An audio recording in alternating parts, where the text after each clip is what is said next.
So here I am, ready to talk about sex. Doing it good. How do you even know if you're good at sex? So guys, share this because we're going to slide into this conversation and talk about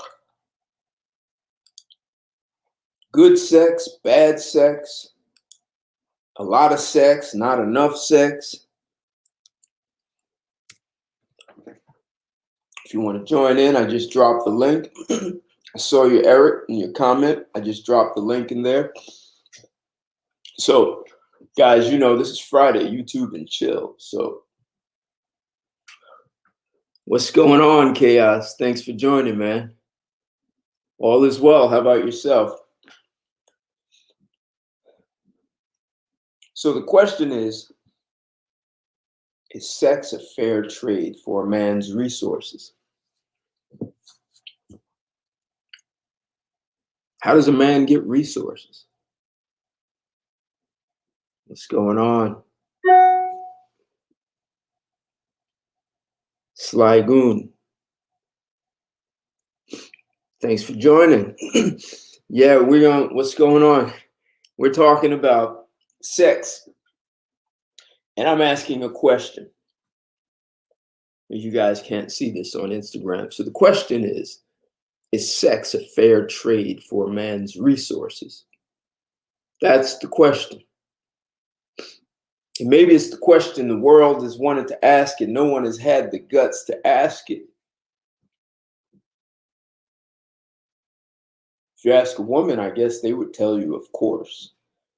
I put this question up on Facebook and a woman said, well, apparently yes, because men will do anything to get sex. At least that's what she was led to believe. I'm not sure how she can substantiate that statement. So guys, smash that like button when you get in here. Share this video. We want to pull some people in on this conversation.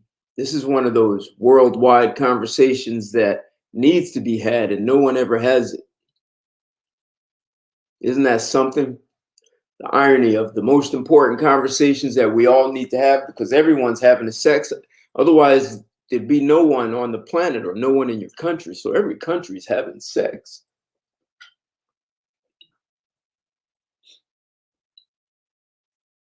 So like the video. Always appreciate your support. I dropped my Cash App and my PayPal links in there. What's going on, SW? Yeah, we're talking about a subject many enjoy. Sex. You know, it's Friday, YouTube and chill, and we always talk about sex. You're adulting, huh, Chaos? That's cool. Yeah, I guess. And if it's the simps that will do anything, those are the men that women don't even want. So who the hell cares? All right, cool. Come over to YouTube. Yeah, I'm set up on there. I even dropped the link if you want to join in. Appreciate the support, guys. Always love that you're here joining me for the conversation, making some really good comments. And you know me, I always like to provide some support for the things that I say. So it never appears as though I'm just saying stuff. I'm just giving opinions and running my mouth. Yes, sex sells. But you know, the funny thing is, sex sells to women too. See, maybe that's where we have a slight dilemma. See, how do I want to start this? So over the years, for more than a decade, I've been asking women, mostly in the US, different races, and I ask women this simple question. And if ladies, if you're answering it, think about this question.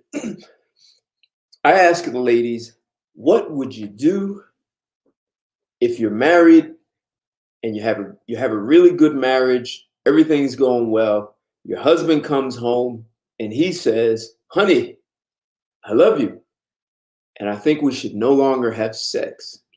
Your husband says we're not having sex anymore, and you enjoy sex with your husband. And when I ask women this question, what are you going to do if your husband says we're no longer having sex? Well, women go through this whole song and dance. I'm gonna make him want me, and I'm gonna be sexy, and I'm gonna do all the things he wants, and I'm gonna make him want me. And I said, well, he just said we're not having sex. I love sleeping with you. I'll cuddle with you. We're not having sex. And she's like, well, then he needs to go. He's got a health problem. Nope, he's healthy, strong. Well, we need a psychiatrist, therapy. Yeah, you take him there and you're going to find out you're not having sex. And women go through this whole little charade. And every single time, except for once, every woman says, I'm divorcing his ass. I am not staying married to a guy who doesn't want me sexually. They're out. One woman said she would stay, and she said the reason she would stay is because she didn't like sex anyway, and she would expect that her marriage would turn sexless over time, so she would leave. But think about that, guys. Just think about it. There are 38% of marriages are sexless, and that's for people between ages of 25 and 55. 38%. How close is that to half of the marriages? Sexless. Not once a year, no sex. And when I ask women, what are you going to do when your husband says no more sex? Well, the bottom line comes down, she wants a divorce. And then when I ask, well, what if it's a boyfriend? They all say I'm out even faster. And then I ask a question. So I've been told all my life that it's men using women for sex. And there are lots of guys who stay in sexless marriages. There are guys who stay in marriages where their wife only has sex once a month. And she has, in her mind, a justifiable reason for that. I know a gynecologist and said one of her clients said she has sex with her husband once a month so that it's good, so that sex can be good. She believed that if she made him wait, he'll be a better lover. So, maybe that says something about their skills in sex. So here's the question I ask women. Here's what I get to. This is what the question is getting to. So if guys will stay in a sexless marriage, guys will stay in a relationship where sex is withheld, and women are out. Boyfriend, I'm out. Husband, divorce. The women didn't say they would cheat. They said they would divorce. So think about that. My next statement to women is, so all of my life, I was told that men are using women for sex. And this whole time, it's been women using men for sex. What is the ultimate okie doke? Like men have been bamboozled to believe that we're using them when actually they're using us and telling us that we're using them. And this is an important part of this conversation. So if men can get that women really, really do want sex. I mean, just look at the climax, right? An average climax for a man will last 6 seconds. The average climax for a woman is 23 seconds. Look at that. 6 seconds, 23 seconds. She's getting more out of it, and she can climax more. Now, the woman who doesn't know how to climax, that says something about her knowledge of her body and her attitude towards sex. I mean, technically, that's not your problem. That's something with sexual maturity.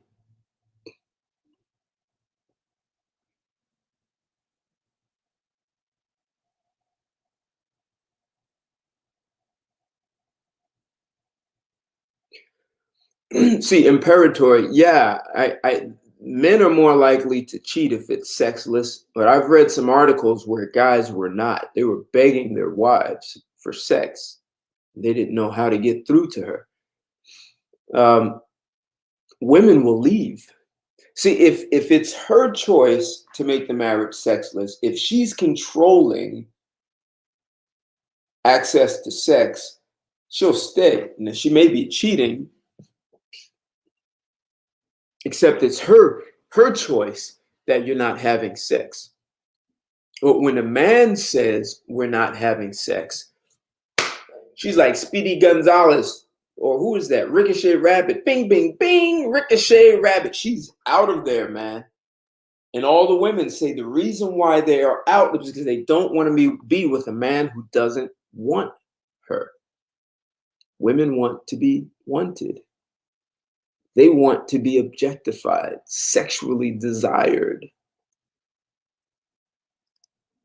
Carrot on the stick to get your... Yes, men do take loyalty seriously.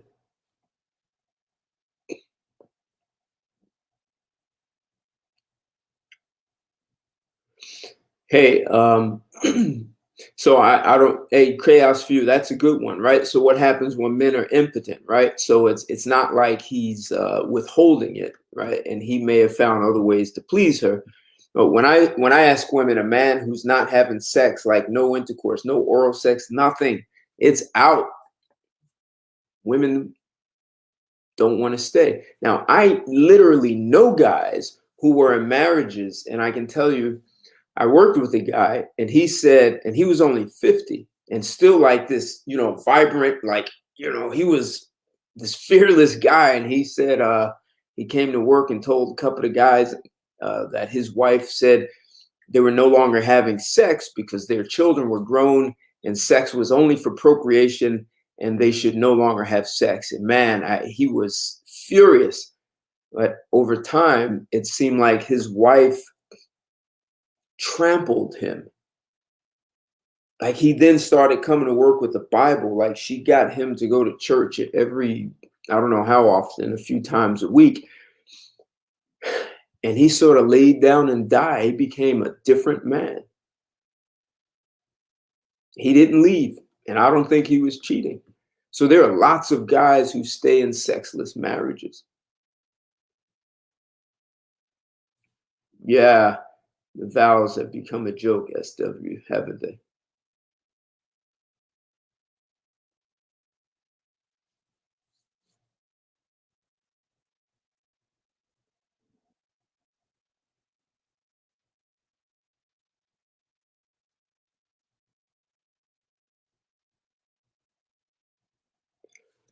Well,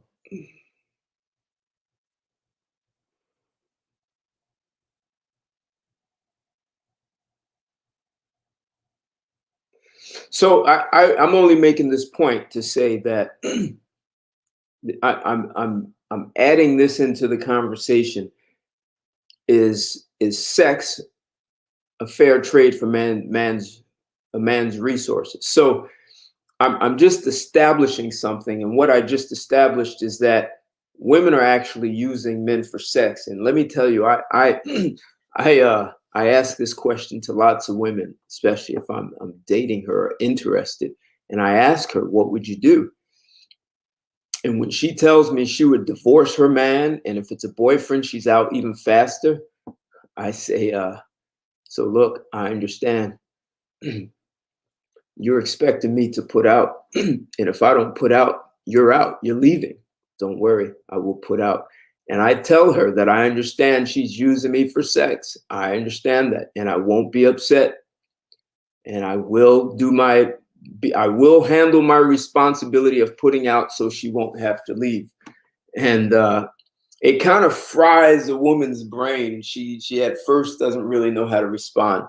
So, but what it does is establishes that sex is mutual. You want it as much as I do. And if I don't put out, you're leaving. That's one of the things that I like to establish in a relationship. Which leads me to the second point. Isn't sex mutual? I mean, I'm confused. Like every animal and insect and hell, maybe even atoms, they have sex and there's a complementary relationship, right? Men have a penis, the phallus that penetrates the hole to get to the eggs. We have sperm, it gets to the egg. It's a complementary relationship. And we get pleasure, she gets pleasure. She gets 23 seconds of pleasure and we get 6. And she gets to do it multiple times if she has a really healthy attitude towards sex and a healthy body. Like, healthy body. So women are getting a lot out of sex. It's mutual. I mean, even healthy for the human body, healthy for the brain. There's all kinds of research that shows that it supports being having a more creative brain, right? So there's all kind of things that we can talk about how sex is good for both. So if women will leave or divorce you if you don't have sex with them, and sex, the way nature made us, is that it's a complementary relationship, provided you have a healthy attitude towards sex. And I understand women have been raped and molested, and not to sound cold, but when you go to other countries, women have been raped and molested, and you know what? They don't have a problem climaxing. And I know many women in the US will say they're faking, but some things you can't fake, because when she squirts across the room, man, and you look at the wall and she just signed her name on the wall with, with squirt, that wasn't a fake, Jack. And I've lived in other countries and there wasn't that sort of manipulation. I'm doing you a favor. There was more of a shared experience when it came to sex. So if women are using men for sex, and if they want to deny that, what they will admit is that sex is important to them and they want to have it. And if you don't make it available, they leave, or you make some kind of sexual intimacy available. And then we look at nature. Well, nature doesn't make these kind of mistakes. Nature's perfect. It made us complementary, mutually enjoyable. And look at the women. If they don't have a man, they buy a dildo to replace a man. So they're looking for penetration. So if sex has all this, why are men paying for it? Help me understand, guys. Women want it as much as we do. In fact, research shows they're using us. Why are we paying for it?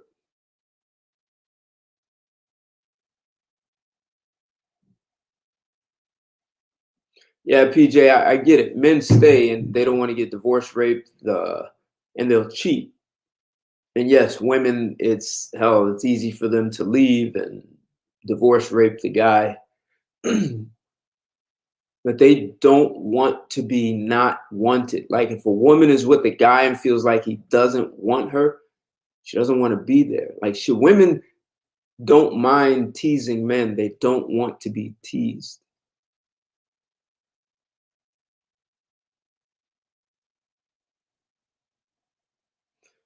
Yeah, Imperator, that's interesting, right? That's her only card, right? That's her I said, carrot on a stick.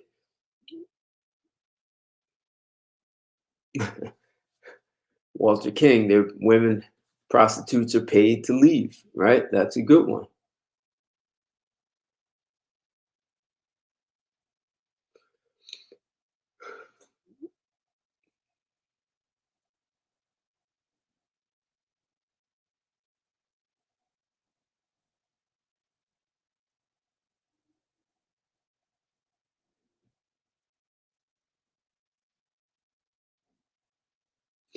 Yes, SW, that's actually a good one. Slightly different type. Actually, no, you know what? So I want to present some research to you guys. But SW, you bring up a good point, right? So you marry a woman, and I know guys in the gym who, they married women who were hot. and a couple of babies later, years down the road, and she just let herself get sloppy, and the guy is frustrated. Yet she still expects resources. How does that work?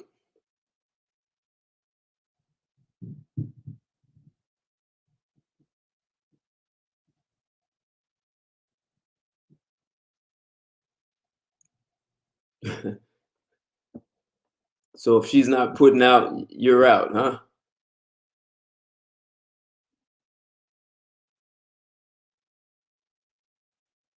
So why did men start paying for it? That's the question. Like, why? Why? What is it? I don't get it. Why did men pay for it? I mean, hell, even during sex, if you think about it, we're doing the most work. We're doing the work, man.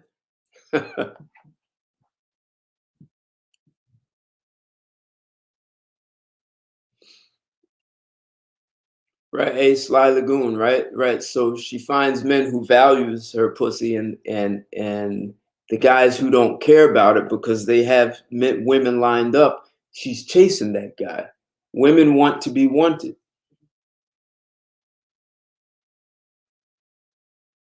Hey, Sydney. So let me get sex with me.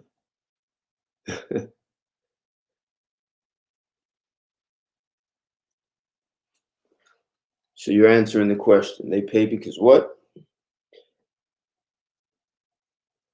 Yeah, that's they pay because they don't have the skill set to actually be able to talk to a woman. That's a problem. Out of desperation. So what if you were to pay a woman?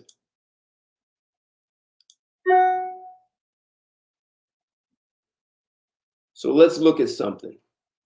Let me do a screen share here. If you were to pay for sex, what should you be paying? Are women worth what they think? So I'm going to do a screen share. And I'm going to do this for married couples. So I took this article from, this is an injury trial lawyer. Not sure how he came up with his calculations.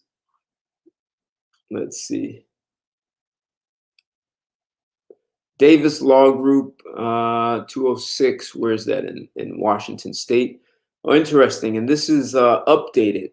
The economics of married sex. Is your sexual relationship worth more than $13,260 a year?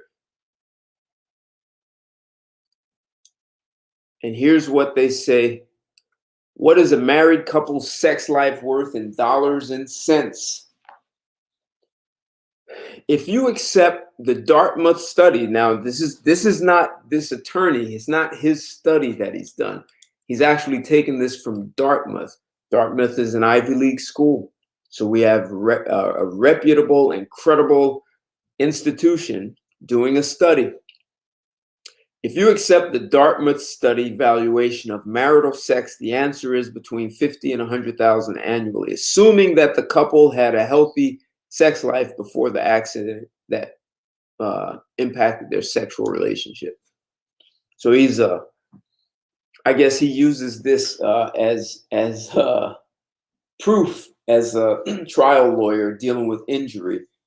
He can actually make his case for a client if they are injured at no fault of their own, and it impairs their sex life, so they can put a value on that.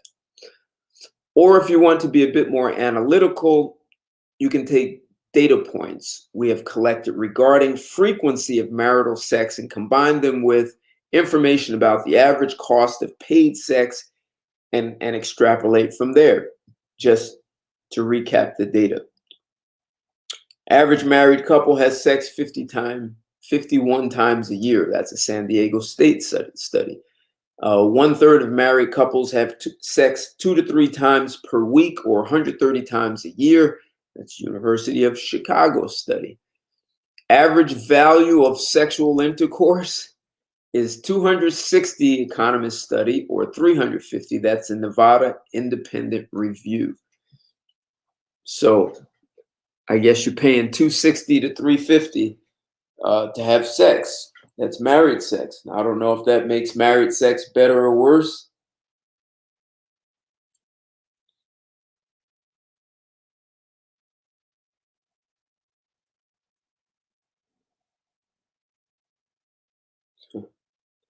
So, so the average, they say, thus, the annual average married couple's sex life is worth somewhere between $13,000 and $17,000. So $13,260 and $17,850 per year.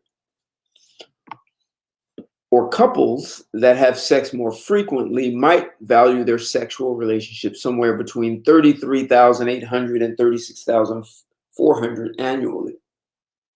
So what is your sex life worth? Well, so yes, you said you wouldn't pay $260 for sex.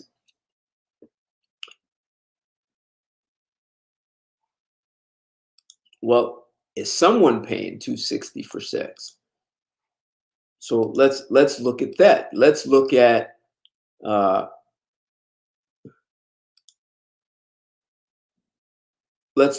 what women get paid. Married men have sex once a week. That is too little if you're the main breadwinner. How is that, PJ? There was nothing like a way of taking me.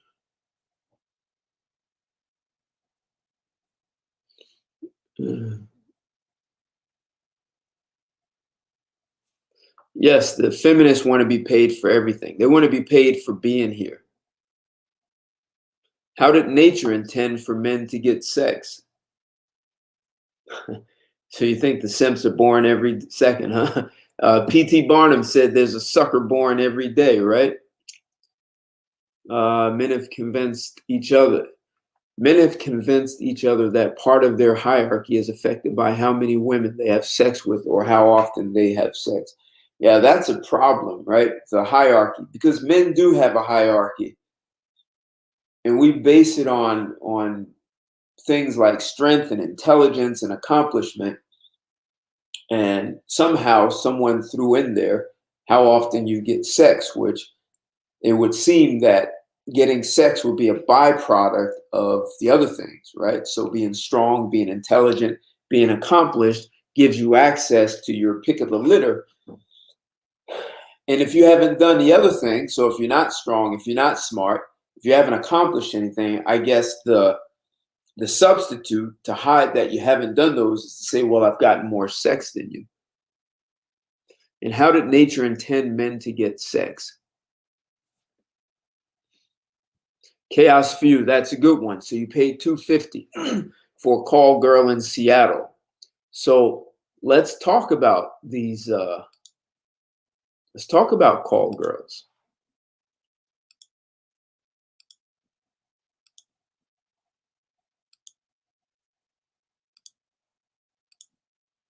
Speaking of call girls, I came up with an article. This is on the Today Show. Former call girl opens up about industry. So let's see what she has to say. Now, it doesn't mean that you're going to have good sex with her. We're just going to take an example from a call girl.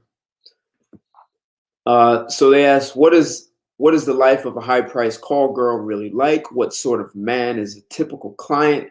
How much does she make?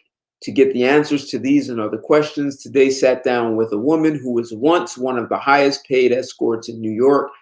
Here's a transcript of the interview. Natalie McLennan, a native of Montreal, was 24-year-old aspiring actress in 2004 when she started working.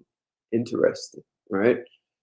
Aspiring actress. And on the side, she became a call girl, which sounds like that became her main job.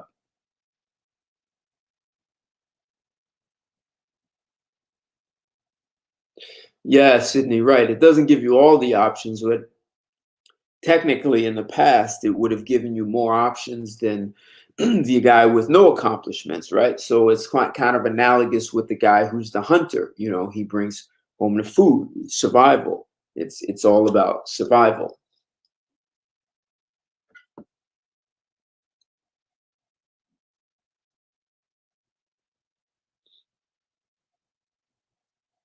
Hey, PJ, here's what I say about game. Game is for guys who need it. And the problem is, most women never understand what that means. The guy who needs it needs game because he has nothing else to offer. How many women don't figure that out?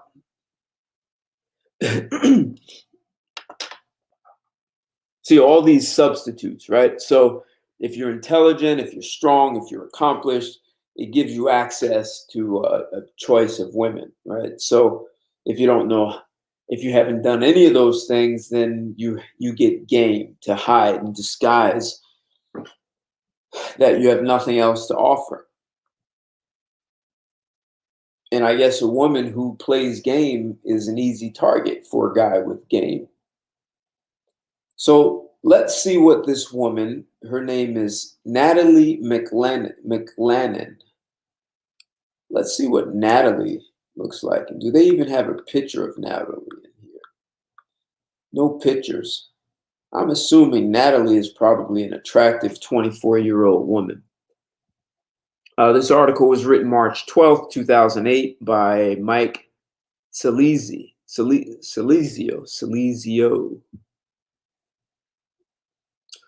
What is the life of a high-priced call girl really like? What sort of man is a typical client? How much does she make? To get the answers to these and other questions, today sat down with a woman who was once the highest paid, Natalie. Okay, this is a repeat. Okay. Natalie McLennan, a native of Montreal, was a 24-year-old aspiring actress in 2004 when she started working in New York Confidential, a top-end escort service in New York City, billed as New York's #1 escort.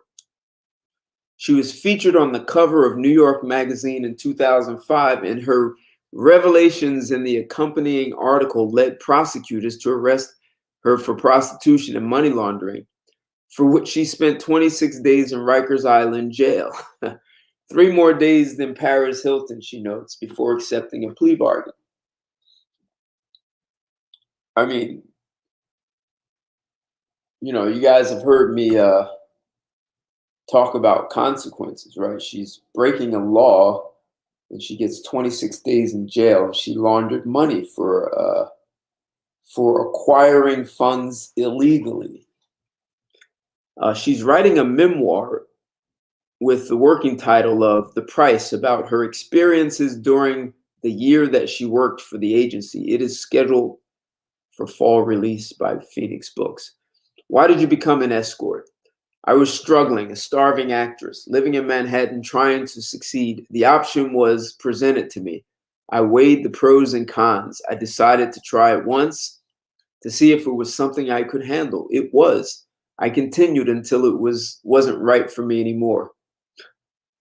These are her words. So they're interviewing her. Why did you get out?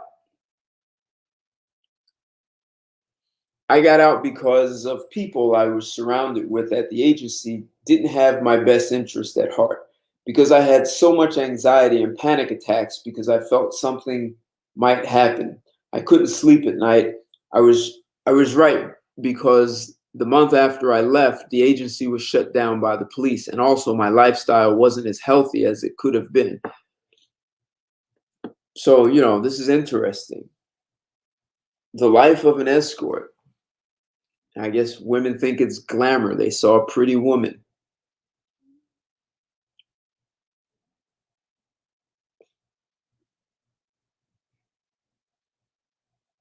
Yeah, whatever it takes to bring down a prey, right? So she's making money, but we don't know how much. How much did you make? Here we go. Here's the question of the hour. An escort makes as much money as she can possibly make for herself. That's a lot of dudes. The average escort in New York City, I would estimate, makes between $600 and $1,200 an hour. Top attorneys are in the top end of that, and really high-end consultants also make that kind of money. It can be a great living for a certain amount of time. It's like Wall Street. You have to go in, make your money, and get out. The most money I personally ever made as an escort was either $2,000 an hour with a 2-hour minimum, or $29,000 for one weekend. These are her ideas. The most money she personally made, $2,000 an hour with a 2-hour minimum, or $29,000 for a weekend. What was that movie Demi Moore was in, The Proposal? Some guy offered her $1 million for what was it, a weekend? She got $29,000.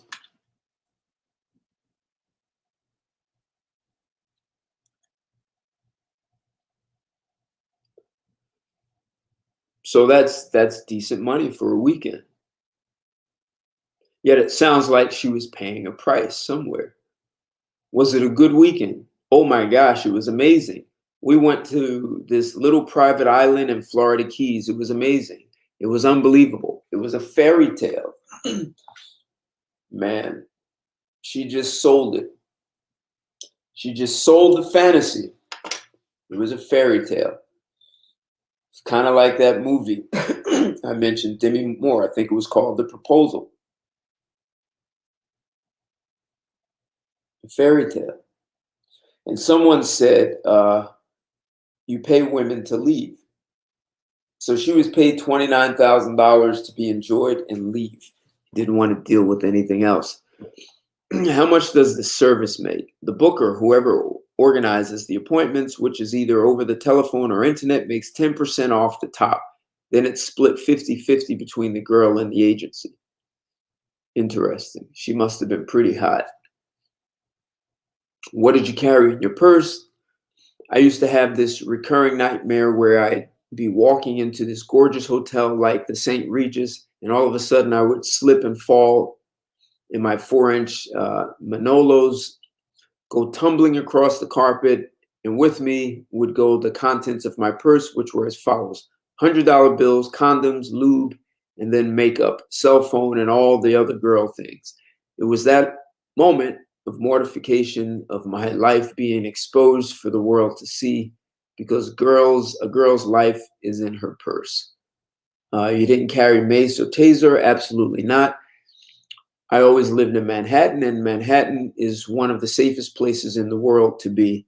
There are so many people around, you couldn't feel safer. It's when you get into quiet little neighborhoods when everything gets spooky. And that's interesting for a call girl to say, because there are so many women who will go out with a guy here in Manhattan and be worried that the guy is an axe murderer. There are just millions of people. Like, give me a break. Did you ever feel threatened on a date? No. How much did you spend on clothes? I spent a lot of money on clothes. A lot. New York, a shopper's dream, and I had unlimited funds for a long period of time. I bought tons of Manolos, Gucci's. I bought everything I ever wanted to buy. It was great. Let's see. Was there anything you wouldn't do? I'm not comfortable answering that. So the guy asked, is there anything you would not do? I'm not, and her response is, I'm not comfortable answering that, partly because my mom's going to read this, but there were definitely boundaries.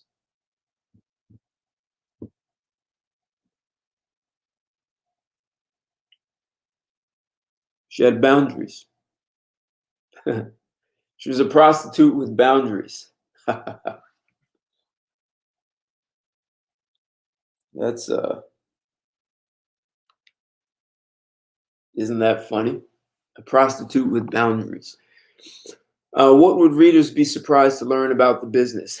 I don't know if people are wanting to find sympathy in the client, but what was surprising to me was that most clients, most men, were really looking for companionship. They were looking to connect with someone and were looking for more than just a 1-hour engagement.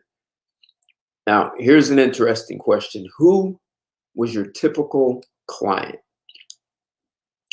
The average client that I met in New York City was 25 to 45, well dressed, well groomed, very well mannered, well educated. A lot of times from New York, mostly Wall Street lawyers, CEOs, businessmen, hedge fund managers. About half of them were single, about half of them were married. Interesting.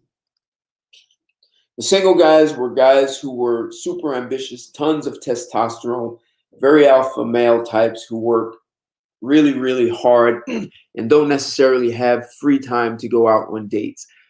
A lot of the married guys, one of the things I used to believe at the time was that I was actually doing a service for these guys, because rather than having an affair with their secretary and potentially ruining their lives, they would come see me, satisfy their needs physically and some of the companionship they wanted, going on a date, having fun, relaxing, and being able to sustain their marriage. Apparently, that's what some people need.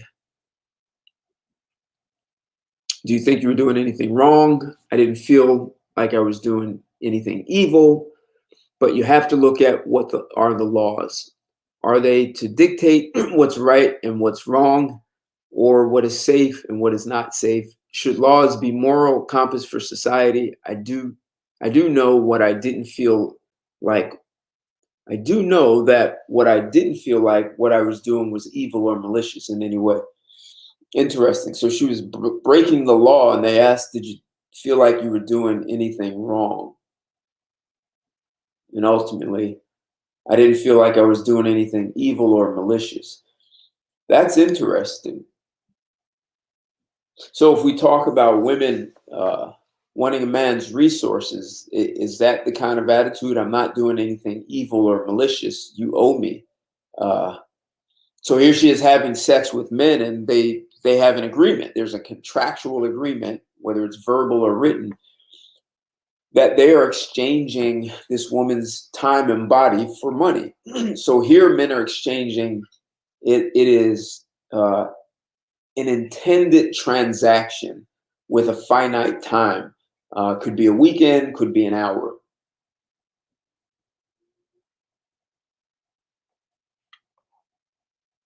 She said she never had unprotected sex. What does your mother think? My mother loves me. I'm her child. But we've had a lot of obstacles to overcome. It's been a priority for us. We're getting there. She and I have a very close relationship and a very healthy relationship. She was there for me when no one was. She was there. She was there when I went to jail, and she was there for me after I got out of jail and helped me through a lot. I don't know where I'd be without her. I feel much compassion and empathy for girls who don't have support structures that I do. Is it hard for a call girl to have a social life? I always had my circle of friends and pretty much stayed constant throughout. There were some of them who I could share the details of my life, blah, blah, blah.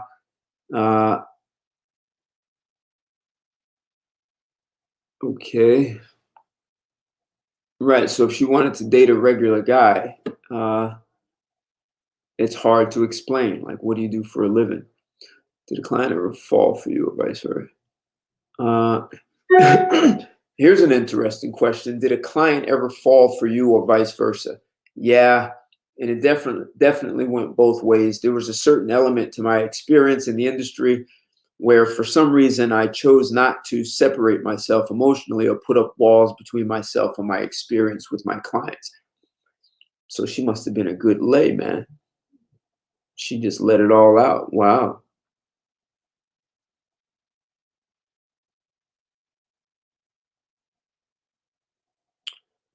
Uh, I'm a hopeless romantic. I fall in love every day. Yeah, I definitely fell in love. I didn't hold back from finding things about my clients. I didn't hold back from finding things about my clients that were really attractive and really endearing to me. As a result, I definitely developed feelings for them, but at the same time, you get over it, I guess. Interesting. Uh, what do you think of a movie? What do you think of the movie Pretty Woman? I love that movie.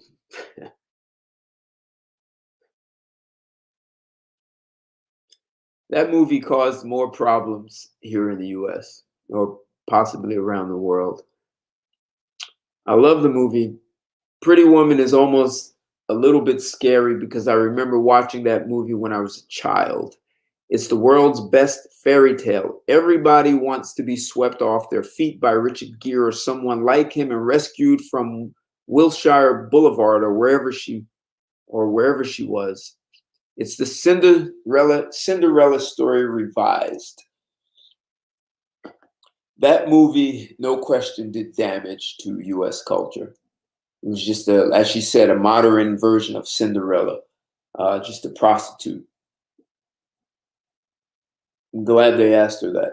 I hadn't read this article. So this is crazy.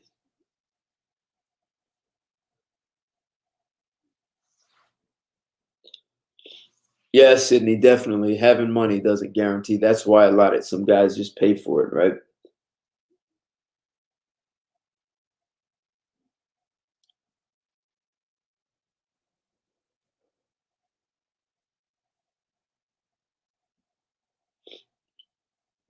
So they're still asking about Pretty Woman. Is the movie realistic? It actually happens. There was a girl I knew who worked for the agency who had booking with a client, went on a date. They fell in love and he whisked her off to London. They have a house in London, a house in Paris, and a house in New York, and they're getting married. Isn't that great? So it happens. So I guess this could justify women becoming escorts, huh?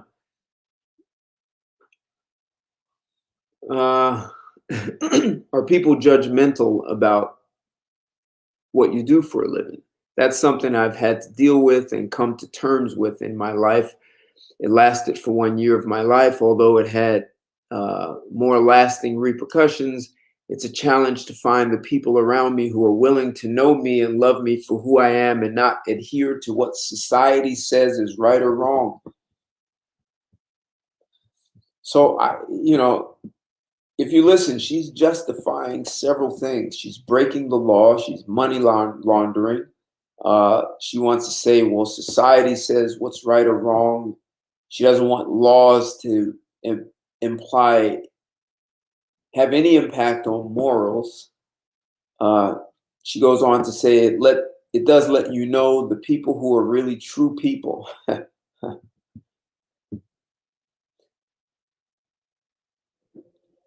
So it's such a blessing. It's really beautiful. It's a bonus. Some people go through their lives and never know who loves them for what I am, who loves me for what I am. I know, right? I know, right? Either way you get, it's a deal breaker. Okay.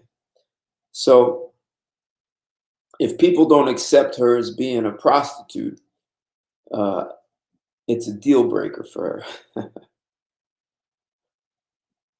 That's funny.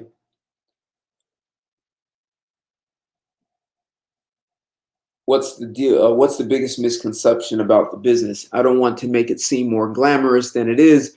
I don't want to candy coat it because more certainly is a dark side to the escort call girl industry that exists and destroys people's lives. The common misconception is that that's all it is, that it's all glamorous or it's all dirty, and it's all of the above. It's a well-rounded industry. Uh, let's see.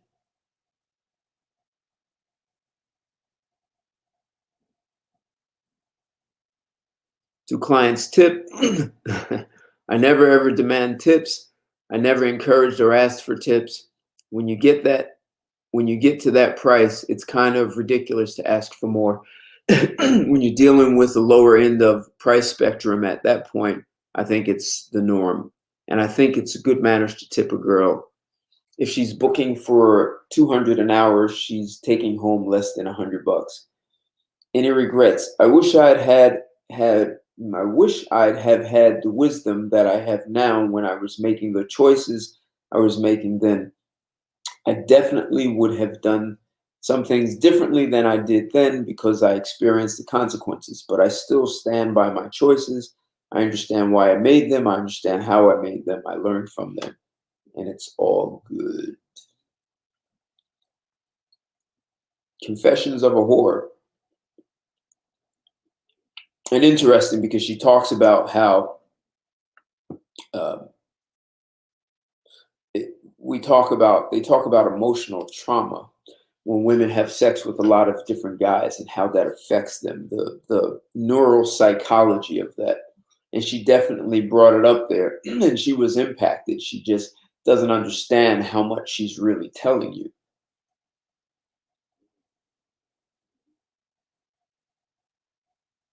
So, so we got that your sex is worth anywhere from $13,000 a year to 36,000, and women are demanding more than that in divorce. And the crazy thing is, sex is mutual. So here's the crazy question: if you're a better lover than your woman, should she be paying you? Like, what about the women who are just not good and you have to teach them? Should they be paying us for lessons?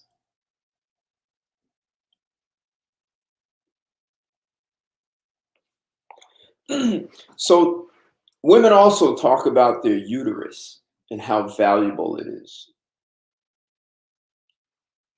So what I did was I looked at surrogate mothers and how valuable is a surrogate mother. So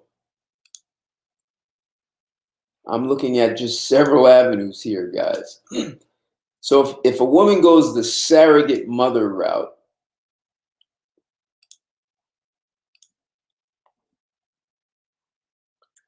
here we go. So these are all ways that women can be compensated for having a vagina, right? So an escort, if you're married, having sex. And what was interesting, the one that talked about how much your sex is worth, they didn't put gender on it.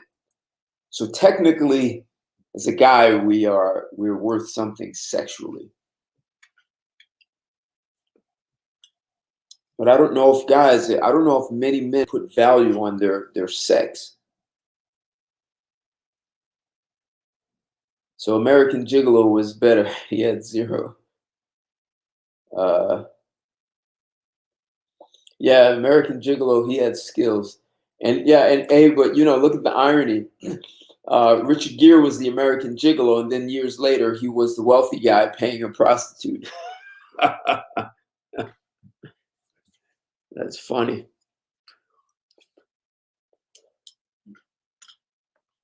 So if a woman says, well, you should pay me because I have a uterus, I guess your sperm is worthless. So what do women get for having a uterus? She can be a surrogate mother. And I have here the average amount of compensation, including expenses, can range from 50 to 80,000, depending on the experience and individual arrangement. In the state of California, where surrogates are in high demand, surrogates may be paid slightly higher. And if you want twins, there's an additional fee of $5,000. If you want triplets, it's $10,000. So women can get paid $50,000 to $80,000. California is apparently one of the more higher paid states in the U.S. for surrogates.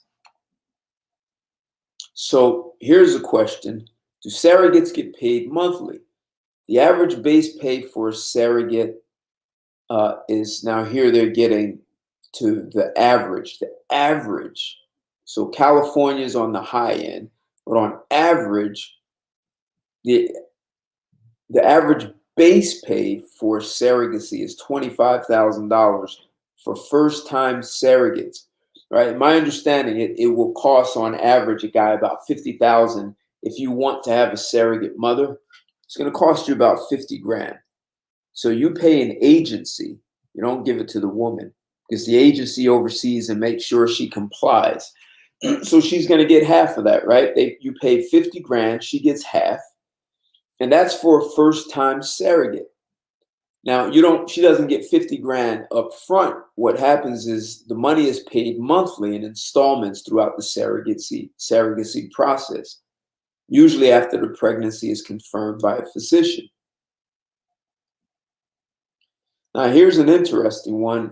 Kim Kardashian had a surrogate, and as reported by TMZ, Kim and Kanye surrogates received $45,000 paid through monthly installments of $4,500 throughout the pregnancy, with a $68,850 agency deposit. So they paid almost $70,000, and the woman made $45,000. Now, here's the catch to all the women who talk about their uterus is what makes them so special. How many times can you be a surrogate? How many miles can you put on that uterus is another way to ask the question. In other words, you can be a surrogate up to 4 times. That's it. If a woman wants to be a surrogate, she can only do it 4 times. If you've just had one child, so here's how it goes.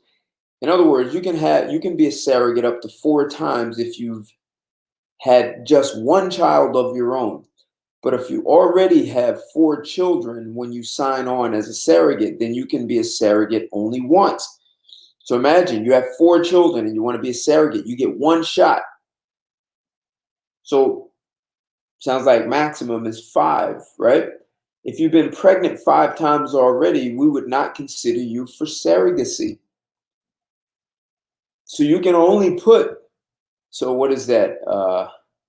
If you put, I'm being silly, but if each month is a mile, right? And you go through 9 months and you can do it 5 times, that's 45 miles, right? So if each month is 1,000 miles, 45,000 miles. You can only put so many miles on your uterus as a surrogate. So women are valuing themselves in a huge way. So let's say you do 4 and you get paid 25,000. That's $100,000, and you can only make $25,000 in a year. I wouldn't consider that a great living.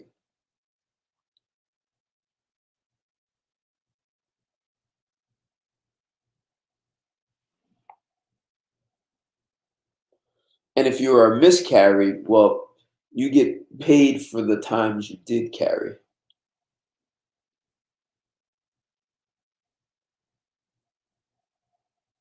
And there are women who are not qualified to be a surrogate. Endometriosis, if she has that, that's a problem. So, so women put value on their uterus. And this is part of what women want men to pay for.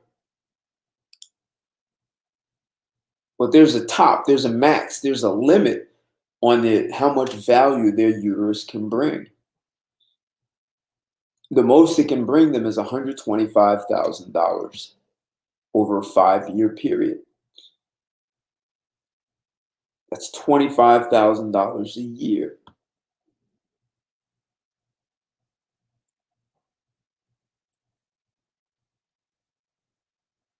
Yeah, PJ, right. A female rabbit's uterus is more valuable than a woman's since she can have so many children at once. and you know, I didn't even look to see like age, like what's the oldest you can be to be a surrogate. There is no surrogate mother age limit. That's what a woman can be. Oh, interesting. So a woman can be. The question is 36 too old to be a surrogate? And they said, no, you can do it even if you're in menopause. But the question is how many. So if I'm paying an agency 50 to 80, to $100,000 for a surrogate, it's unlikely I'm going to choose some strange woman who's 40 years old or 50 years old. So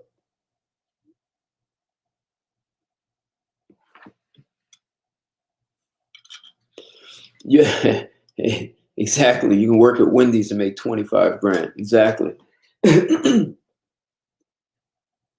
So let's look at, so we've just looked at it from a man's perspective, right? So women want to be compensated for having a vagina and a uterus. And if she's had a hysterectomy, does that mean she's worthless? Like she's worth nothing. She doesn't have a uterus, but she still has a vagina, so she wants to be paid for that. Or if she's past childbearing years, does that make a woman worthless? So here's another thing to add to the conversation from a man's perspective. And I asked a woman this question once, and you'll find her response interesting. So as a man, we go out and we use our brain power, intellectual capital, right? Or we use our hands, our manual labor, or a combination of the two. And we exchange our brain power, intellectual capital, and manual labor for capital. Someone gives us money. So we had to go out and work. We risked other things. Let's say we risked certain pleasures. If you are a professional athlete, you may put aside certain foods, right? So you can be physically fit. There are all kinds of things that you do to go out and earn your capital. And it doesn't count the amount of education, training, and knowledge that you had to acquire before you even got to the point of exchanging your brain or hand power for capital. So you go through all this work and to make this exchange for capital. And then a woman comes along and says, well, I have a vagina. And even though you went out and worked hard and exchanged your brain power and your athletic ability and all these, your studies, you should give me access or give me your resources for this thing that she didn't even pay for. She got her vagina for free.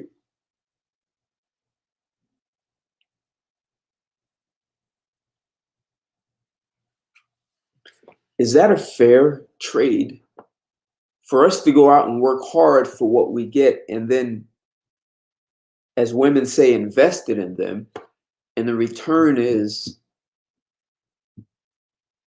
and what if she's not good? Do we get refunds? What if she's average? Do we drop? I mean, are we, and I said this, I had this conversation with a woman. I said, you got your vagina for free. I worked for my capital. Why should I give you something I worked for, and in return, I get something that you got for free? You had to do no work to get a vagina.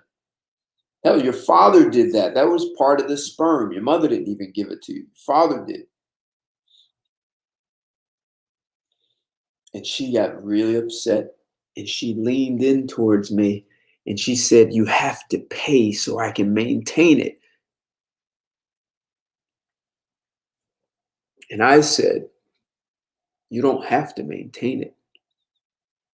And my exact words were, if you want to be a fat fuck, a fat sloppy woman, that's your business. Just understand, I'm never going to look at you. And she was very, very upset.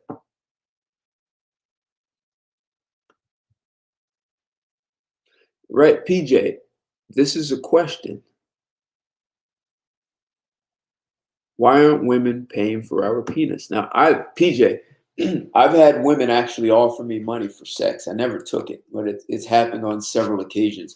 There were times where it was pretty blatant and clear, like, how much, like the woman actually engaged me in a conversation for how much. And then they implied it. Uh, and I'm not always talking about these fat old women.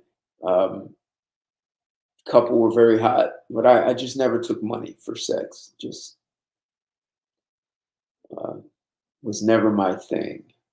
I never wanted to exchange money for sex, whether the money was coming from me or coming from her. And I understand they say if you're dating or you're living with a woman, you're paying somehow. I understand that. So as men, we go out and we trade our skill and ability, much knowledge and skill we've acquired, and we trade it for capital, for money. And then we take that hard-earned money and give it to women for their vagina. Does that make sense?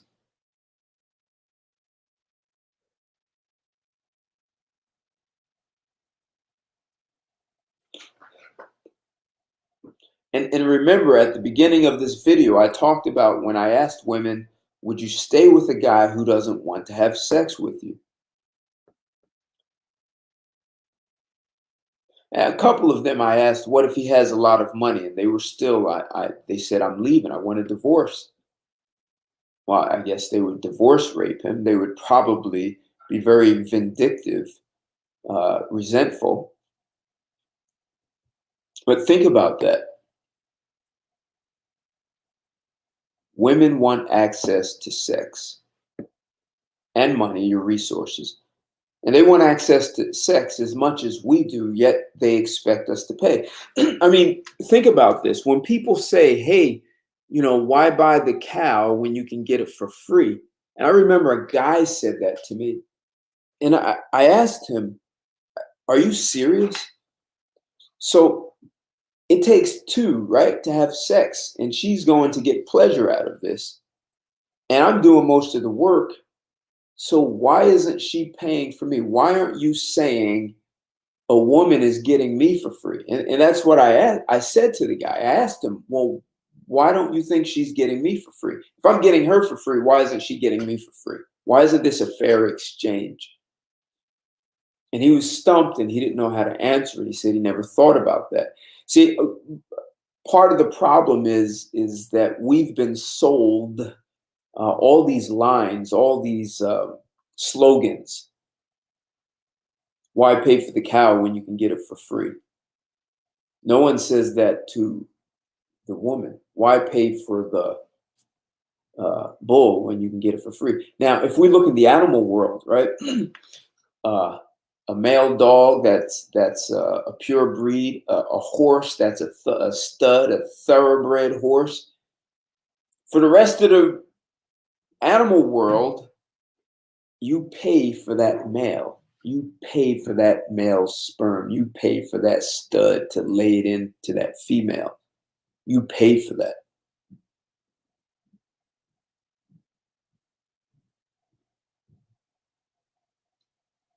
See, if we were horses, they'd have to pay us for our penis.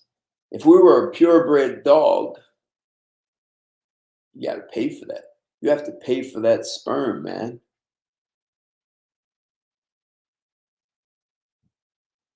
And as men, we have it all backwards.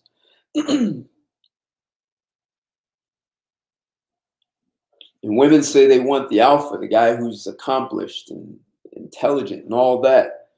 In the animal world, she recognizes who that alpha is and she just makes herself available. No games, nothing. A female dog on the streets will take the dog that fights and wins.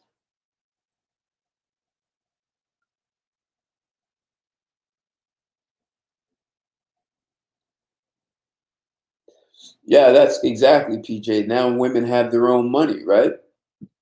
So what are they looking for? And it seems now women are asking for men to pay for things more than ever.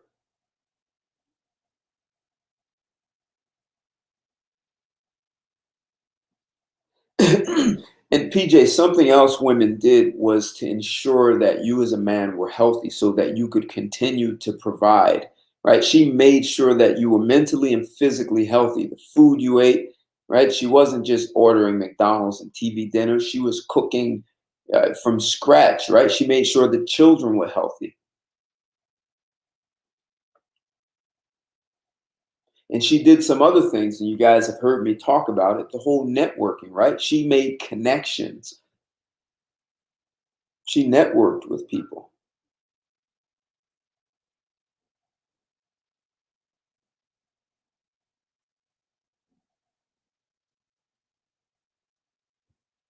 So I spent time with the Hopi Indians here in the United States. They are in Arizona. And the woman, the bride, has to offer a dowry for the groom. She has to, and I stayed with the family and the married couple, and the wife told me that her family had to give cattle and money and food. They had to give all this stuff.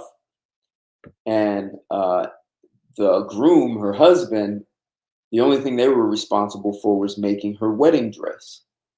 And the wife looked at me and said, I own him lock, stock, and barrel. And then she looked at him.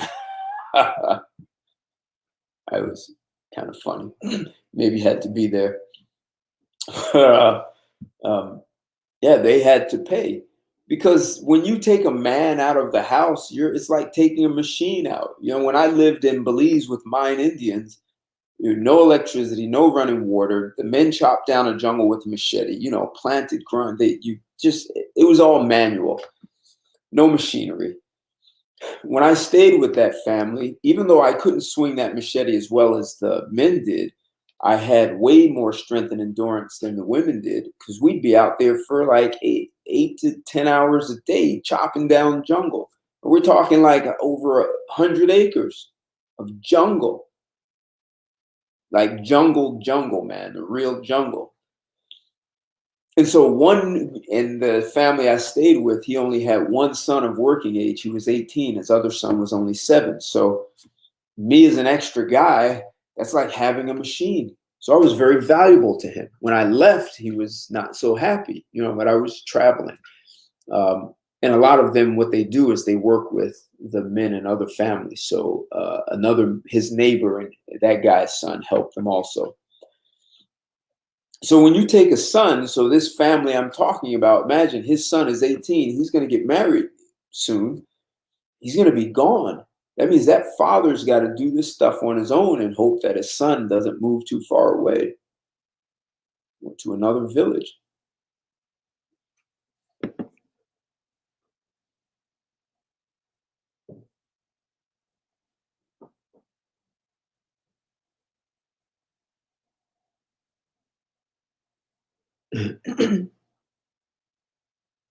Yeah, PJ, right? Debt. Yeah, and in India they aborted a bunch of girls. Now they don't have enough girls, enough women for the men now. That was a problem. Two chickens and a cow. What if she's only worth 2 chickens?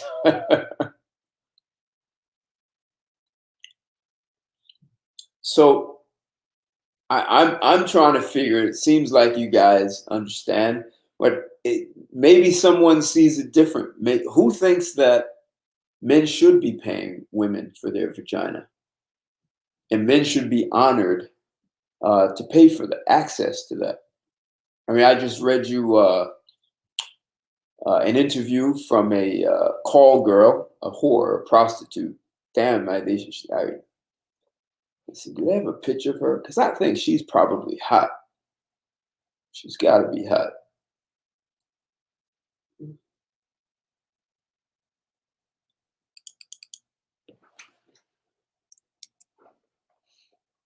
Will they show a picture of her?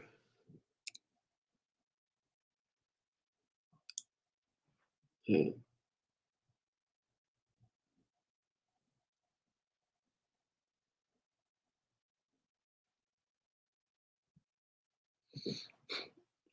No video. Let me see if I can.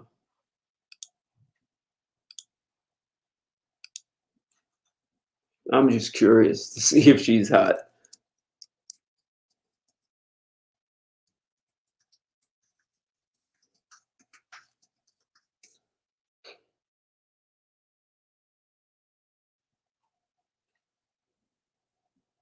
Oh my God.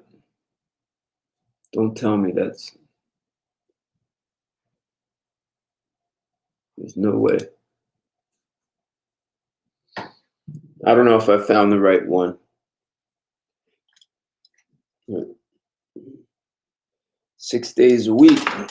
We're talking about sex 6 days a week. How many people are doing that?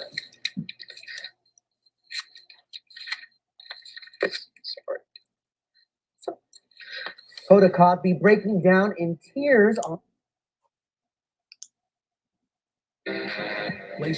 I'm looking to see if I can find this call girl. I want to see how she looks. She's an independent and has, surprisingly, consented to show her face on camera.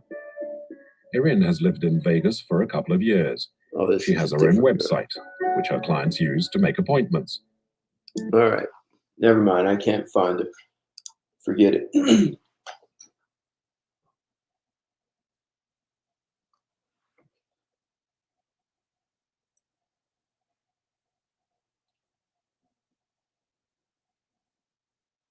So I think perhaps part of the problem is it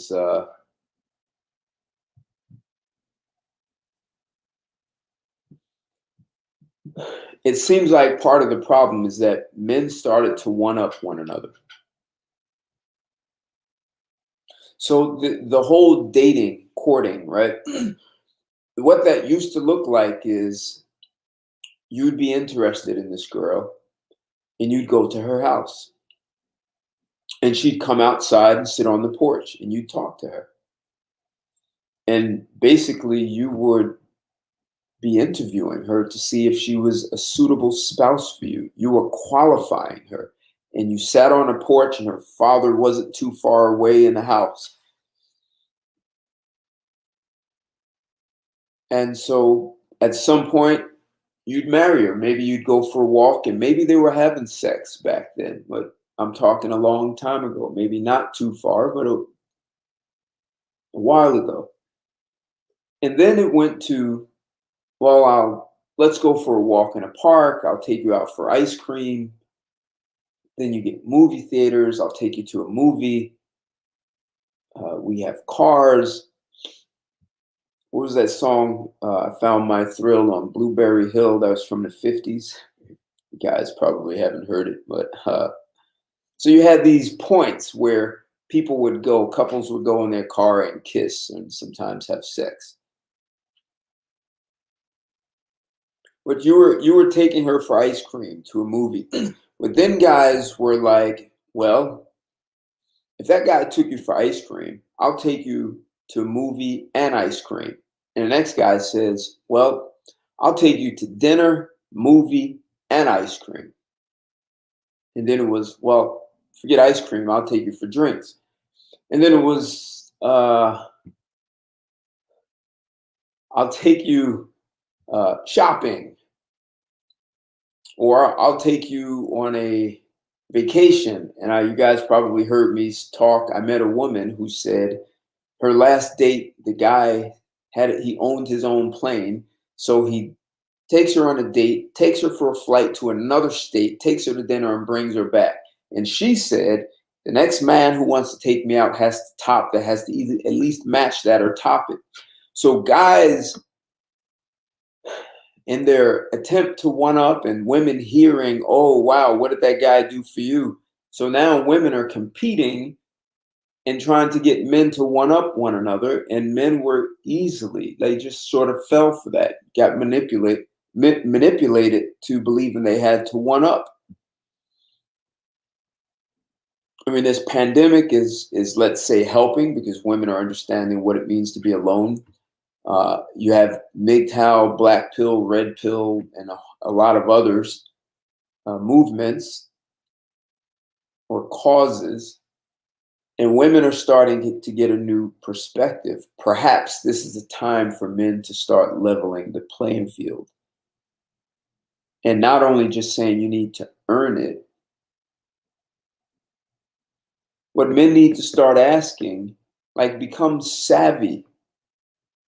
Men need to become savvy about how they manage their talent and skills. So you go out and you work hard and you train and develop and you acquire knowledge so that you can be a value add, a valuable resource for a company or for clients. So you have brain power, intellectual capital, you have skills of a carpenter, which requires both brain and hands. You have manual labor, all these things that we do to earn capital or income. And why should you just give it away to someone for something they got for free, a vagina? And she actually expects it. Yeah, smooth mentality, imaginary standards.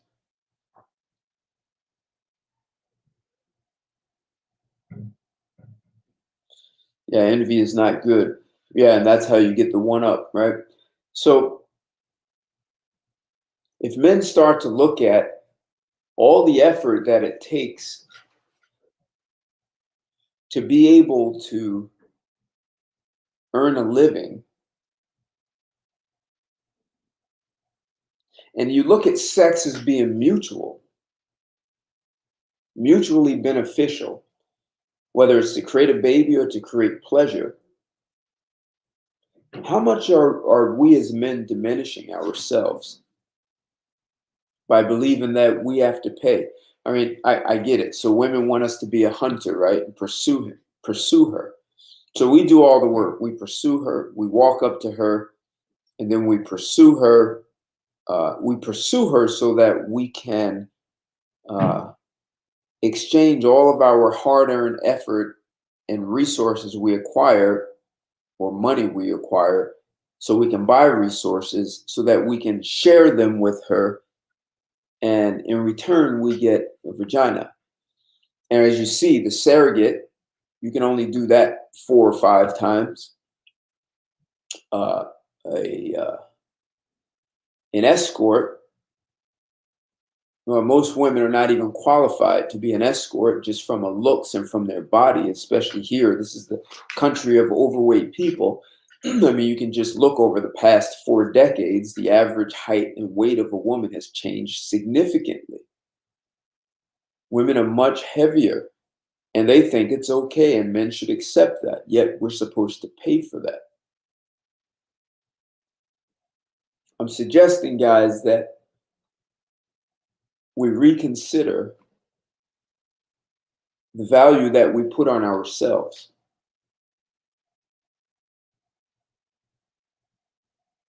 Right? I think this is the biggest problem, that men have been taught to not value themselves.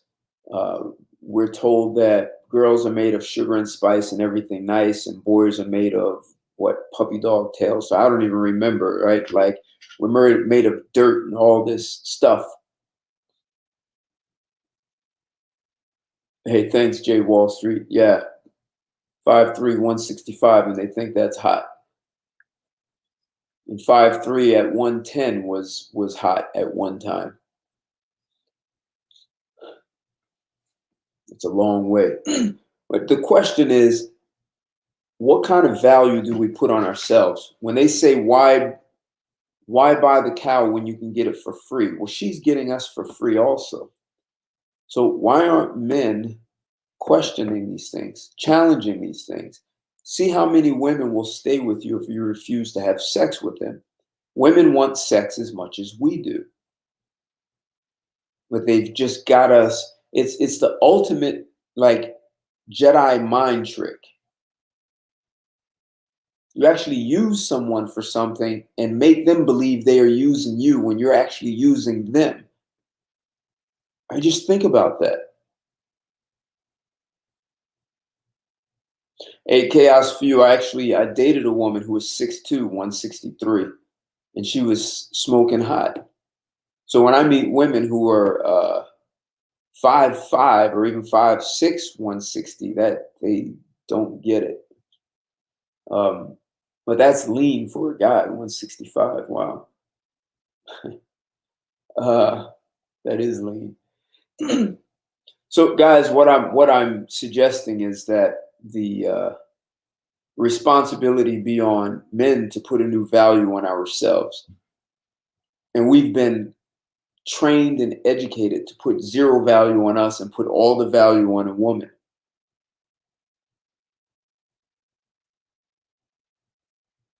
Get a thoroughbred, a stud horse, a stallion, and see how many people have to pay you. Get a male and see how many have to pay you to bring their mare by to have sex with your stud. They pay a hefty price. And we're animals, just like a horse or a dog. It's the same for dogs. So women are getting us for free and making us believe that we have no value in sex. And maybe this pandemic is helping women better understand the value men bring during sex. Except it's really up to us to actually get that point across, right? So are women earning their right to spend time with us? And if you do want to buy her ice cream or take her to a restaurant, did she earn that, or is she entitled to it? And I think the more men say you haven't earned it, the more they will start to rethink entitlement and what men should do for them.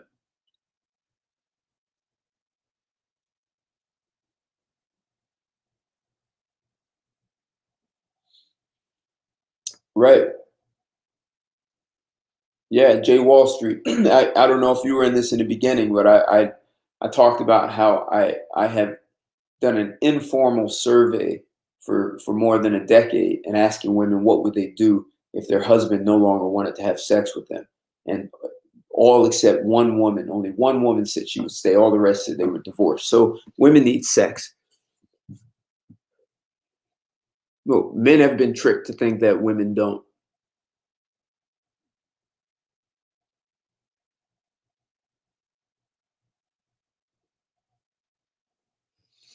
Interesting, PJ. Women won't succumb easy. Yeah, no, I understand that. You know, in the 1920s, women were those flappers, those, they were whores, thoughts, whatever you want to call them. That's what a flapper was, a whore. She was a fast girl. And when that 1929 stock market crashed, money was not so abundant. Those women, instead of those dresses being close to above the knee, they went down to the ankles and they went to find a husband. So I don't know if the pandemic is going to have that kind of impact. It seems like we're going to make it through it.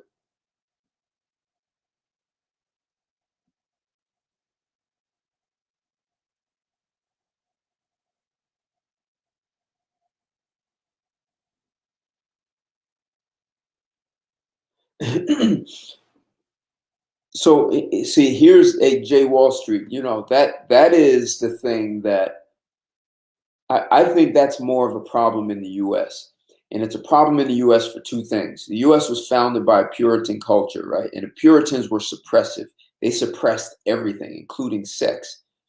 So we never gutted that part of U.S. culture. It's at the foundation. So we still have a lot of shame around sex, and women have a lot of shame. And when the feminists told women that they didn't need men and men are subjugating them and just using them for sex, and men only want one thing, that changed women's attitude towards sex. So I've lived in other countries, and when you don't see that attitude, women climax easy, man. I mean, like, I lived in Mexico, and you can set a watch. You can set your timer to it. Every 5 minutes, those women climax. In 15 minutes, you've got 3 times. And in 20 minutes, she's done. She's had enough. She's tired, like, unless she works out, and then over time she gets accustomed to it, and she'll go with you as long as you go. But so I'm saying, so one is the Puritan culture, and the second one is the attitude women have towards men and sex. So if women are having a hard time climaxing, as a man, you're going to have to be patient and coax her out of that. But really, that's her responsibility. The third thing is a lot of women in the US don't really understand their sexual bodies. So how are they going to experience a climax? So that even puts even more value on a man, because every time I have to be patient and teach a woman about her body and how to climax, I just added so much value to her life, where yet I'm treated like I'm getting her for free. See, I'll tell a woman she's not qualified for me. I've told women this.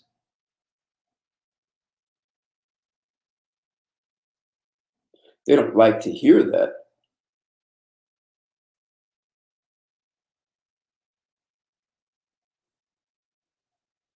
But see, if men put more value on themselves, then they will have the right to tell a woman you're not qualified. I mean, technically, we do that anyway. If you don't put a ring on it, she's not qualified. And women don't seem to comprehend that. They'll just say, well, there was something wrong with the guy. But women who are not married because no one proposed to them, or at least the guy they feel entitled or they deserve they had the right to. The guy who they actually deserve, they don't want that guy.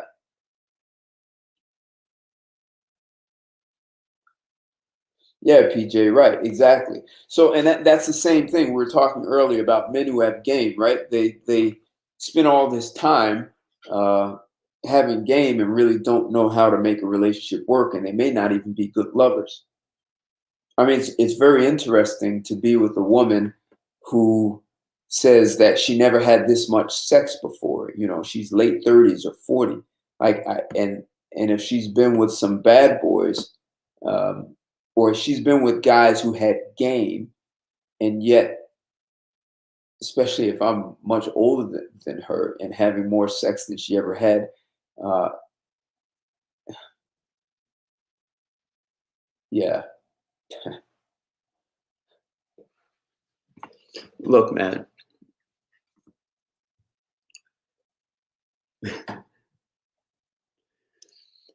The only way to correct things is that men are going to have to take a stand. And women need to understand uh, what it takes to qualify for the kind of guy they want. Part of the challenge is we have sex with them, which makes them think that qualifies them because we wanted to have sex with them. Just because I have sex with you doesn't mean I want you for the rest of my life. I just wanted to have sex with you. You don't qualify for anything more. And that's when what someone says, you pay a call girl, you're paying her to leave because she's not qualified for anything more than sex with you.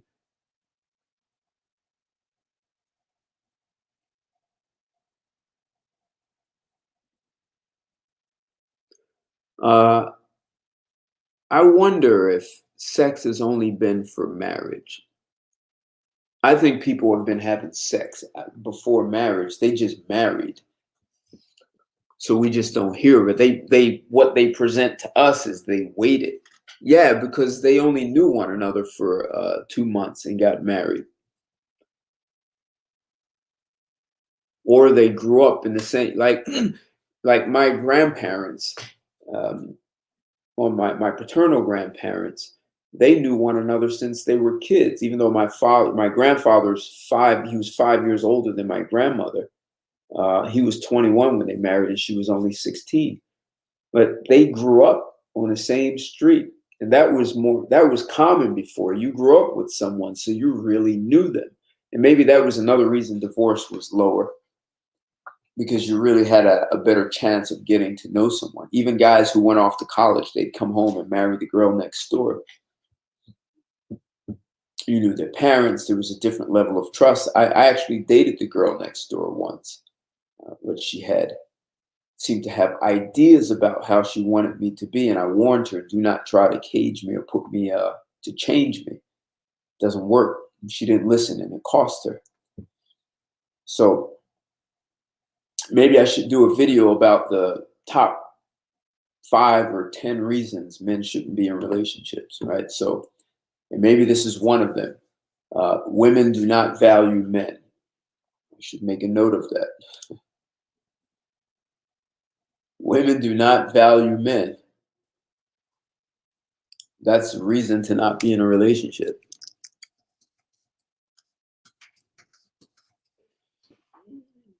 Anyway. So guys, did I present enough evidence to support this conversation? Surrogates are not as valuable as women think. They have a shelf life. Their uterus has a shelf life. And even an escort, you can only do that for a certain time. Less sexual partners is a factor for what? Your sex drive is over 9,000. Less sexual partners a factor for what?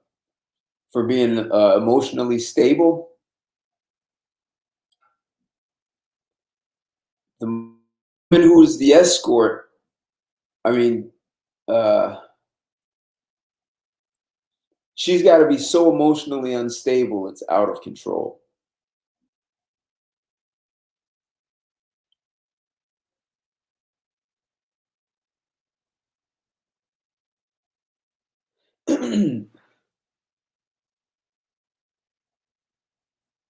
Yeah, stable marriage. Yep.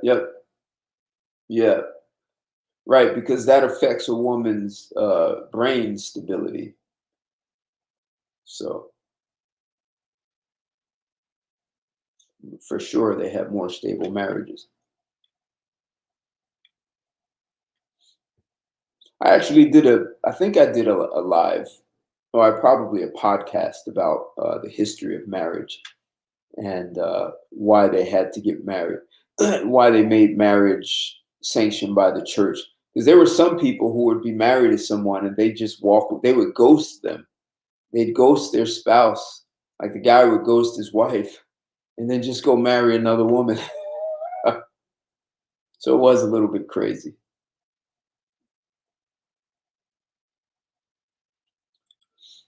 Yeah, women with too many sex partners. Yeah, I'm going to talk about that. I'm going to talk about the reasons to not be in a relationship. So how do you get your sex drive over 9,000? Chaos for you. I think you may have missed, I did a live stream about men increasing their testosterone, or what happens when your testosterone decreases. I did a live stream on that. I did it a couple of Fridays ago. That's PJ, that's one of the things that I really push, is that men have the right to put demands on women. And when men do not do that, then women are shocked. They're like shocked and appalled. How could you put demands on me? No other man did that. Men need to do that. They need to understand that they need to bring something. When you ask women, when women say they could live without men, and men couldn't live without women, I don't understand the logic. If you think about that, right? Every civilization, every civilization around the world has been built by men. And women didn't have to lift a finger. If every woman disappeared, men would still build roads and bridges and skyscrapers and manufacturing facilities. We'd still do everything. If you took every man away, women would not be able to do. They don't want to do all these jobs that men do. So that by itself tells you what our value is. Yet somehow men have got it twisted that our existence depends on, or our survival depends on, a woman. And with that said, one of the other things, scientists have figured out how to create an artificial uterus. So they can take the egg, the sperm, drop it in this artificial uterus and bring it to life. I mean, we may already have people walking around who were birthed or conceived or made I don't want to say manufactured, but in a lab, artificial uterus, or if they take a woman's real uterus and figure out how to keep life in it, blood, because they've had artificial blood for decades. Maybe the 80s or in the late 80s, there was artificial blood. So we can actually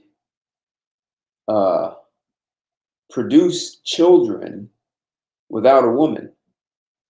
Artificial uterus, possibly a real uterus that's kept alive. So men could actually survive without women. Will women survive with the same quality of life they have now without men? And it's unlikely. I mean, they're not even good at working in all female companies. And would they have the same like efficiency and productivity? Or would they be more stressed?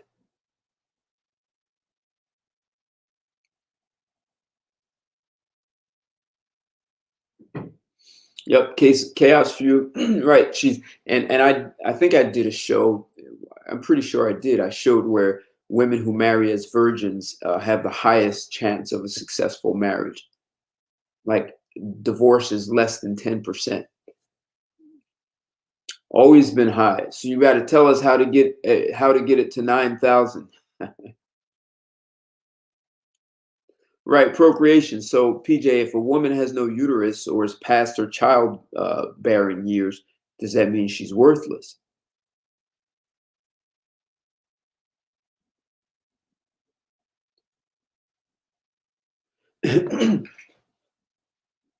So if we've been brainwashed, why aren't men having more conversations like this? Why aren't more men part of these kinds of conversations? Why are men afraid to speak up? Why are men afraid to tell women, hey, look, I'm the one with the value. If I'm the one supplying the resources, if I'm the one financing the relationship, I'm the one who has the value here.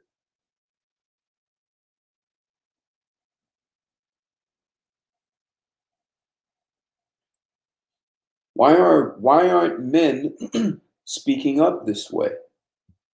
I mean, what are women going to do? Beat you up because she doesn't like what you say? Or she can walk away if the next guy says the same thing.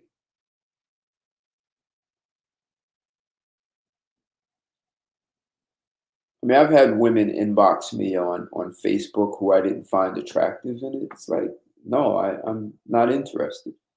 And it's interesting how when you tell a woman no, she attempts to convince you why you should have sex with her.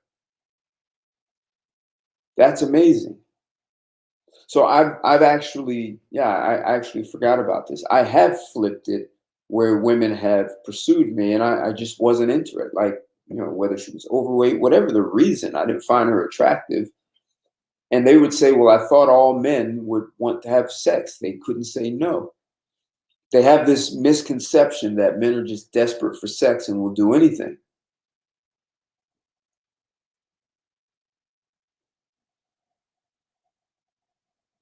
Well, Imperator, do you know marriage rates are the lowest it's ever been in US history? They started keeping track of marriage rates in 1865, and it's lower than it's ever been. It's never been this low. So men are actually doing that.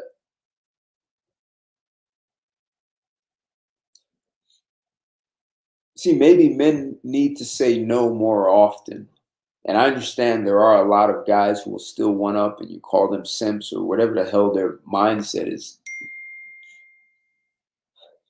What if the men that women want most, and you know, a lot of the guys are, but what they're doing is they're having sex with women and then just disposing of those women, or they're ghosting them. And women don't understand the message. It's like some women are slow learners. They think because a guy wants you sexually, it means that you're qualified for the guy.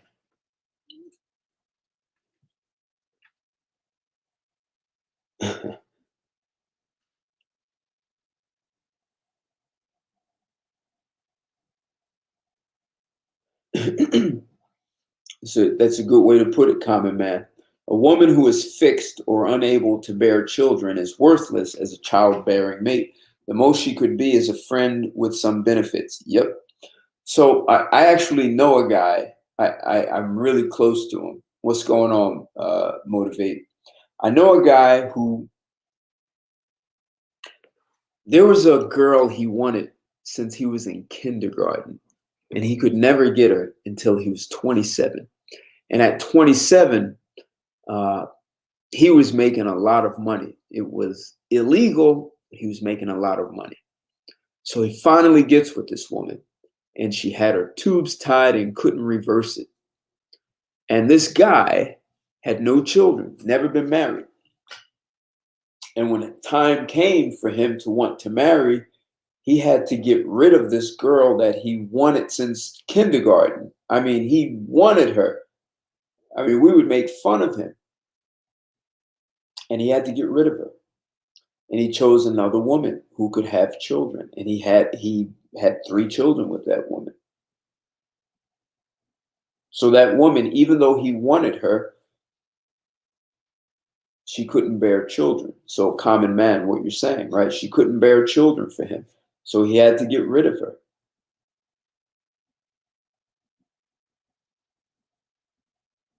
Right, chaos for you, right? The gatekeepers.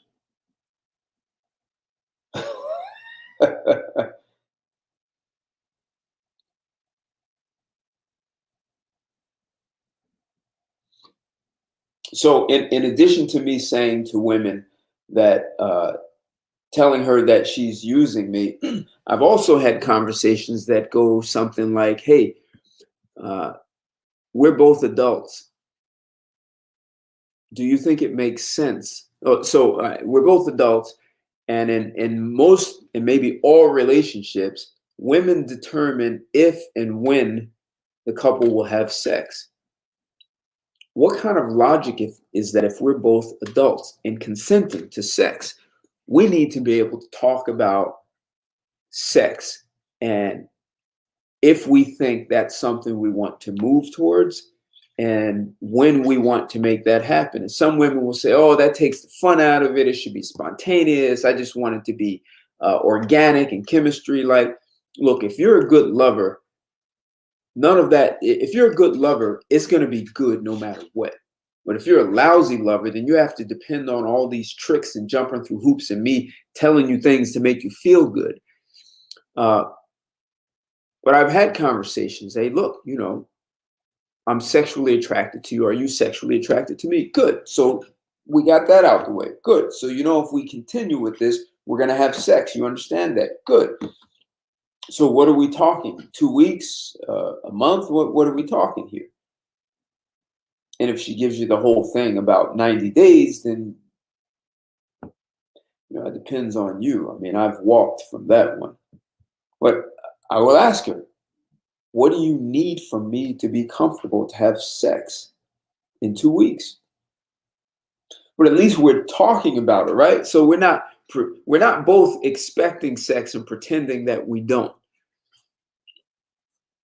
So I think a lot more men need to force women to be adults.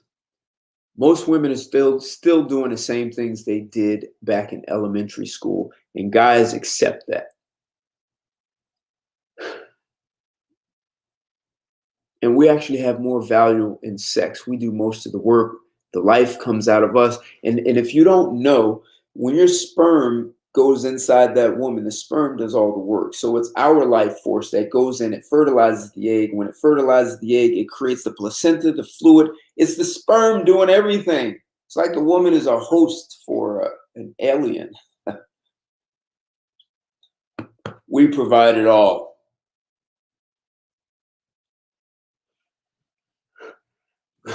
Would I sleep with a hermaphrodite? That's an interesting question. Hermaphrodite meaning has both penis and vagina.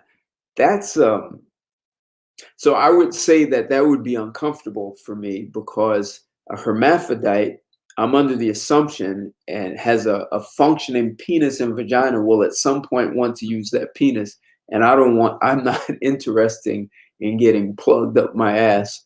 So I would have to pass because I don't want anything in my ass.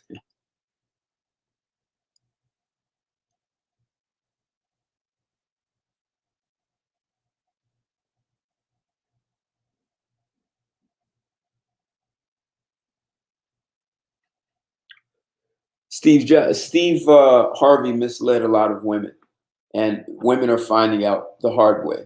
Like that whole think like a man. No, why would I want a woman who thinks like a man? Just be authentically yourself. And women are always saying they want a man who's authentic and can organically, grow things. How the hell, if you're being something you're not, then you just killed all the authenticity. What one thing I appreciate about a woman is her being a woman and being feminine. So pretending to be less than that makes you worthless. So Steve Harvey really hurt these women.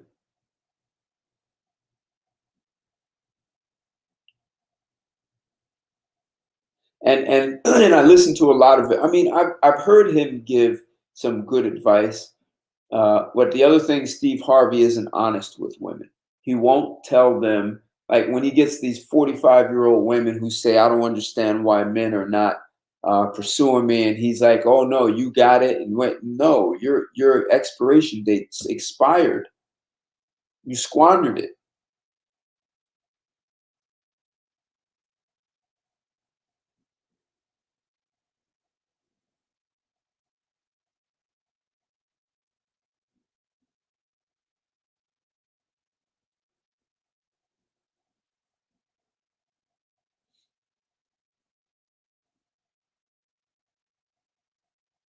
Hey, in chaos for you, maybe we should stop saying she's an incubator and call her a host. You remember that movie Alien, when the alien actually drops the alien inside you in the mouth and it just grows inside of you? You're just a host for it to grow.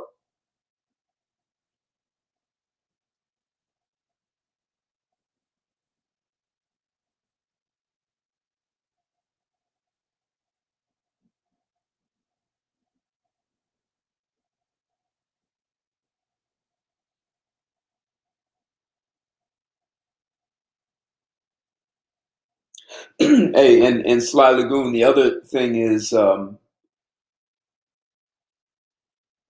did you say? She gives advice based on money, not truth. The other thing about Steve Harvey is he's on his third marriage. Come on.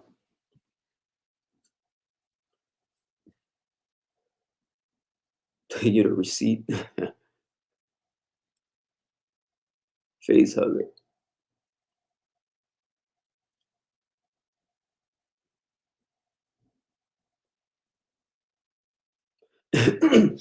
Hey, Jay Wall Street, and that's exactly what happens with women in the church when it tells them they are the prize. Prize don't make relationships work. And damn. So maybe a lot of women are incompetent when it comes to um, relationship skills.